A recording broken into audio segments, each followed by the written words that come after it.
Hello, you're stuck in traffic with Wolf Corlick, couple-minute riff on IT and IT security. Today live from RSA at San Francisco. So if you're here, you're in town, let me know, let's hook up. I present on Thursday on encryption if you want to see that. But today what I'm looking at is conditions in software that cause problems and whitelisting and blacklisting. Why? Because when we're trying to defeat the bad guys, so oftentimes we have to defeat the programs that they create. And when you think about it, if you ever create a program, it runs fine, right? It runs absolutely great until someone puts an input that you didn't expect, or there's a condition that wasn't within your model, right? Or an environmental variable that in your dev environment didn't get set, and then boom, your app blows up.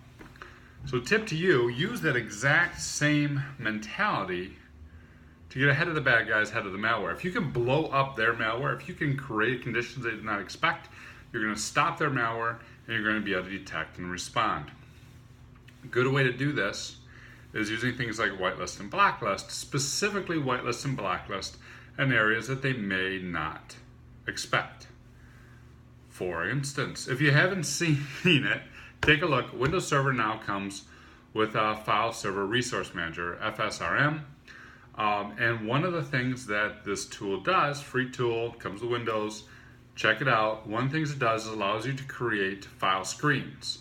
So in other words, whitelisting or blacklisting based on file types. So you might say, hey, I've got this folder, and hey, this folder is used for Office documents, and hey, this folder is used all the time by my finance group.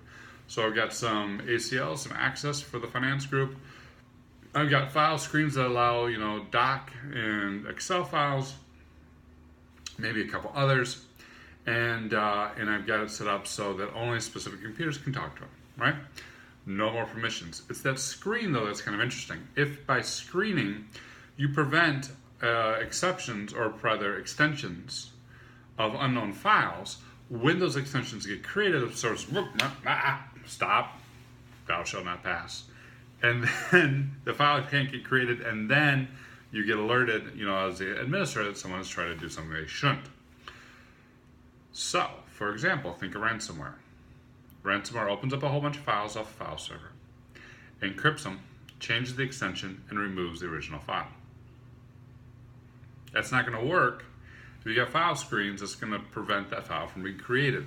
So a lot of ransomware will get stuck in a loop trying to create that first encrypted file, crash, recreate, and that will create a lot of traffic, a lot of alerts to you to go ahead and respond and act.